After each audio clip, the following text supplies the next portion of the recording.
Hello and welcome to episode number 6 of Bronze to the Top here on youtube.com/Vocta Gaming with me, your host, the vocal terrorist, Jesse Rain. So, it is episode number 6 and I've got a few exciting things to talk about. First up is the tournament I ran on Sunday. Already explained what happened with that, but I can tell you now, we are not far away from the finals. We have our two finals matchups set. They will be played, I'm sure, over the next couple of days. First up, for the third place prize of £5, we have MF Sion versus Hakuna Matata. And battling out for first and second, that is a prize pool of, I forget, like it's a prize pool of money. You win things. It's good. Winning is awesome. I need to look up my prize pool for that before I give out the prizes. Is it 25? 25, 10 and 5, isn't it? Yes, that works out.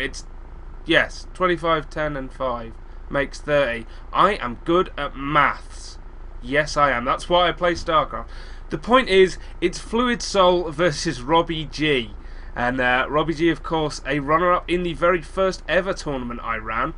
So we'll be looking to take first place here, but he is going to have a tough matchup against Fluid Soul. Fluid Soul is really good. Like, really good. So the replays for that should be going up hopefully sometime next week, as I imagine both those games will be played over the weekend. But something a bit more exciting. I'm just going to have to show you the game. Yesterday, I woke up. I went out and got some lunch. I played some Halo 3 with my brother because I like my brother and, well, nostalgia's fun. And then I thought, hey, I'll play my placement match before work. And kaboom! Platinum 1v1. That's right. This boy got himself to plat. So, we are now one league away from the initial goal of Bronze to the Top, which was Diamond. Initially, I planned to do it by August the 17th, my 26th birthday. However, I have received a challenge from Dean Oldfield, whereby if I can get into Diamond by New Year's Eve, he will buy me 2 cocktails and a loaf of bread. And that's something I very much want. So, to celebrate, we are going to try and win some games. You may have noticed I have 0 wins because I lost my placement match because it was a PvP and PvP is hard. Next week, I think I might do a special episode of Bronze to the Top where I get Raven on and me and him just smash 3 or 4 PvPs and just see how I can improve there. I think that would be fun. Going to do a few different things with Bronze to the Top in the next couple of weeks because I do have 3 weeks off and I'm hoping that I can get some cool stuff recorded, that I can get some people together and maybe we can play something a bit more than just me doing ladder games. As it is, I'm going to take a quick drink and then we're going to get into this. Need a drink, it's really, really warm in my room, yet again, and I need to cough, so excuse me for that as well. Excuse me, still very, very cold.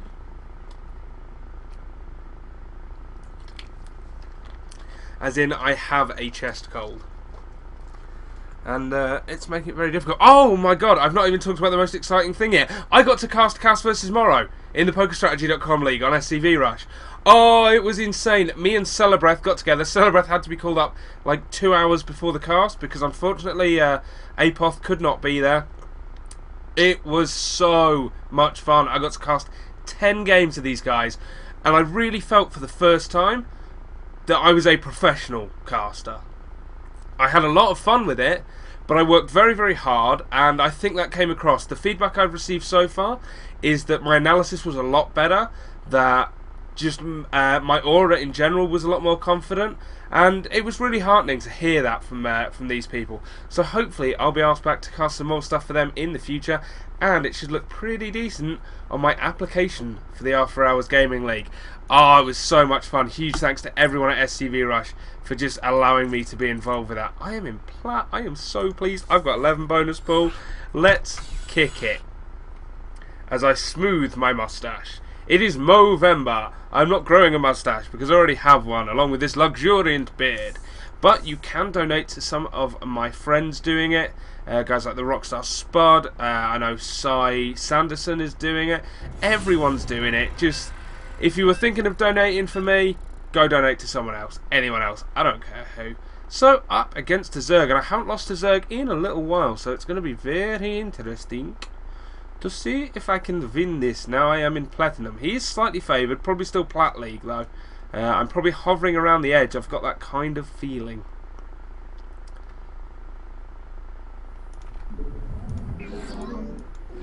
Oops. What a horrible split that was. Panicked. One of these days, like next week, I'm just going to practice splitting for like an hour until I get it right. Until I can just do it every single time. Oh, he's throwing out the good luck, have fun. Isn't that nice? Whew. So, gonna wall off. I'm not changing any of my builds since I'm in Plat. This is going to be interesting to see what kind of things work and what kind of things stop working as I face higher up opponents.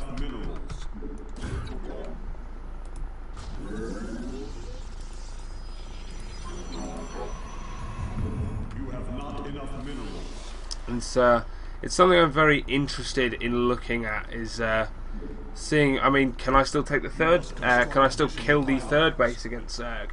Or is that something they're generally going to be able to defend? I know when I play against Dean, who is now in Masters, by the way, congrats Dean, he's able to just completely shut me down on that front. So, part of the fun is learning new things, seeing where I'm going to have to change up. May have to switch back into doing Forge Fast Expand and just defending with a ton of sentries.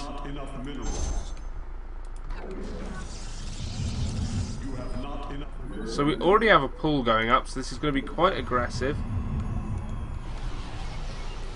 Interesting to see. Now, I've generally struggled against early aggression from Zergs. Will be fun to see what kind of whether or not I'm able to deal with it.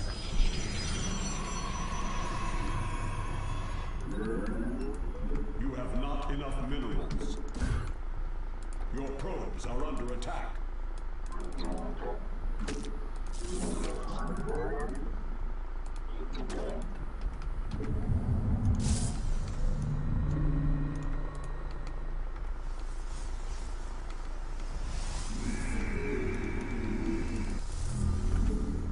Maybe not so early aggressive as expected. He might actually just be expanding now. He might have just gone pull first in case of a 4-gate. I don't know, man. That's a little bit weird for me. You have not enough minerals. Your probes are under attack. No, he's not expanding at all.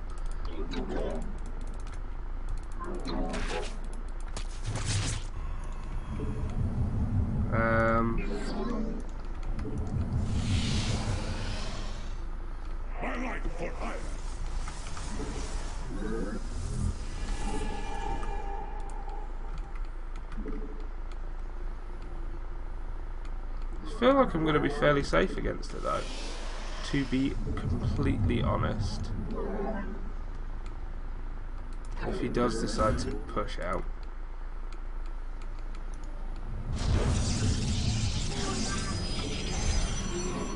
Let me get this gas up.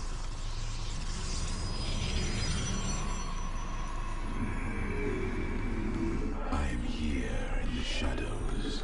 See, I feel like if he was going to attack, he'd have attacked by now. So it's possible it was just to scare me.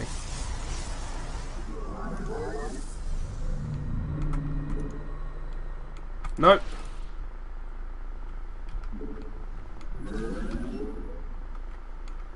Haha.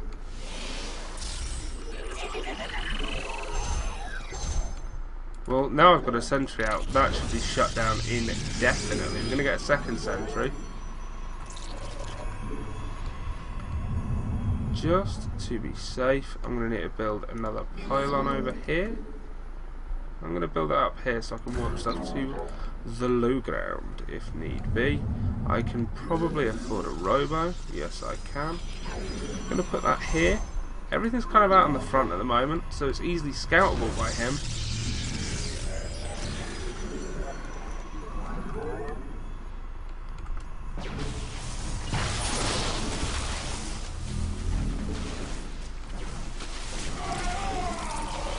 Holy crap.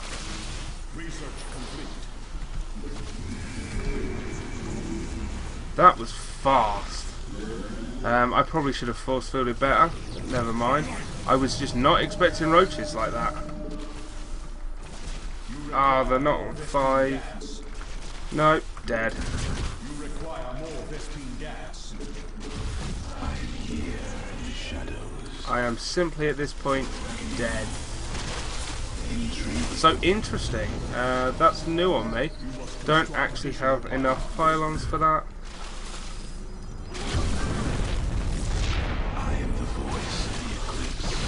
Throwing out the GG, well played. So, that was really, really interesting to me. I'm desperate to get back into that replay. Something totally new. Not seen that fast roach push before. And there he was in plat. And these are the kind of things I'm going to come up against now. Honestly, I'm half expecting to fall back down to gold at some point. That is a thing that will happen, or could happen, at the very least. And I think it's worth it. I think it's worth learning. It's worth trying to improve. So, what we do, as we always do, we don't rage, we don't get angry. I got beaten by something better. So, we go to the +8. Because I saw the pool, and I saw Zerglings, and I basically built up to hold a Ling all-in or a Speedling all-in. And what happened instead was a Roach all-in. So this is stuff I saw. I mean, I didn't see the gas, but I expected it. I still didn't see the expand coming. And there goes the Roach run. Okay, so the time of that is nearly 4 minutes. So around 4 minutes, I've not had an attack. And he's not expanded. I should probably be expecting something like roaches. Now, things I could do at this point. Take a probe and just put it there. If they don't notice it, sick. I get to see roaches coming across the map.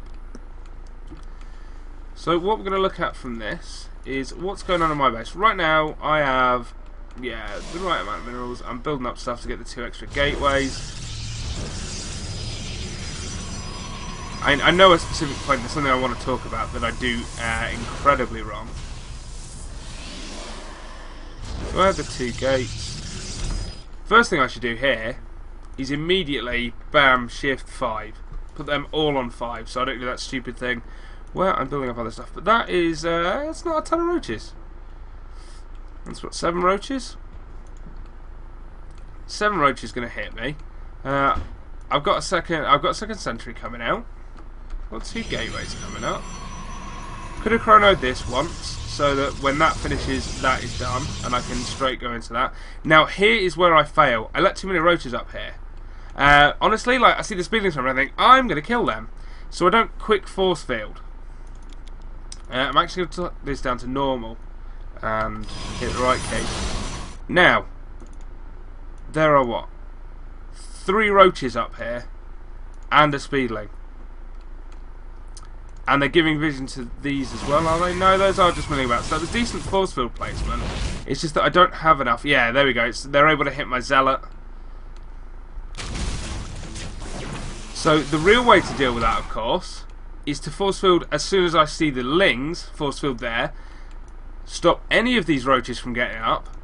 My 2 gateways finish. I get out a 3rd sentry, because my second one doesn't die then.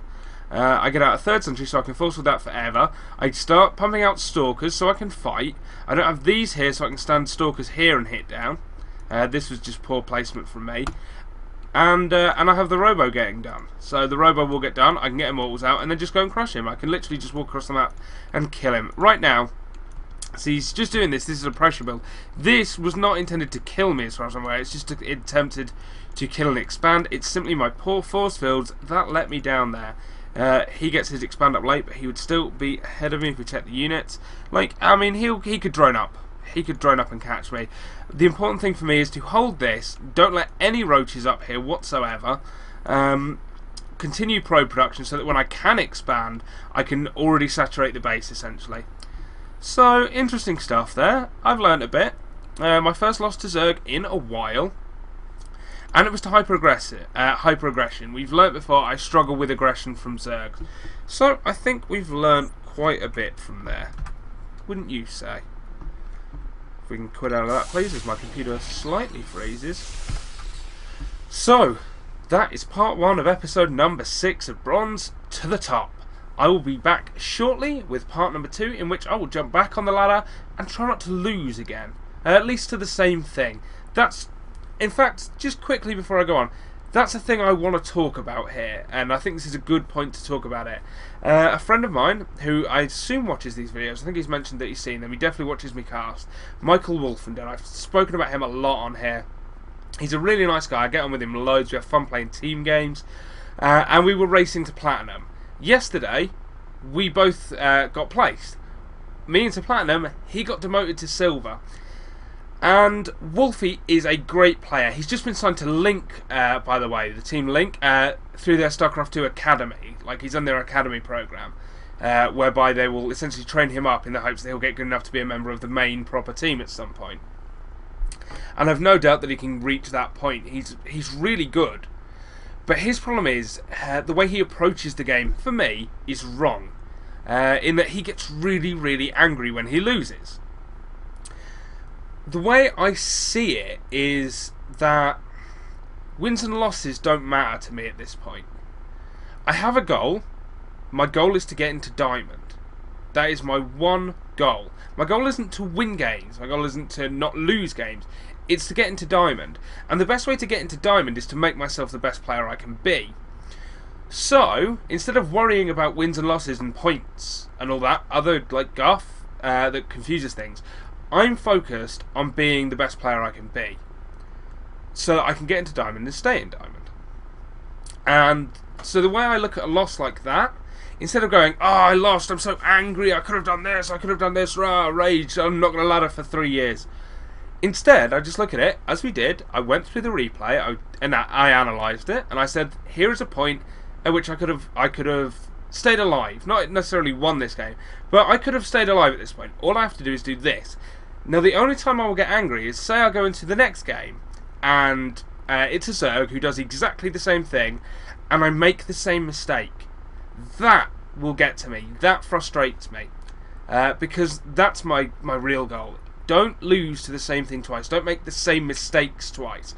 If I force field perfectly in the next game, and then don't make enough units, or make the wrong kind of units, or expand too late, and then lose, that's fine. Because I've learned. I've improved. And that's the goal of this. That's the goal of everything I'm doing, is improvement. I've said the word goal with like 3 different things so far, and I've noticed that. But because I have so many goals, my goals are to get into Diamond, to improve, to not lose to the same thing twice. But they're all the same thing. They're all about getting from Bronze to the top. See how I linked that in there? Anyway, thanks very much for watching, and I'll be back shortly with part number 2.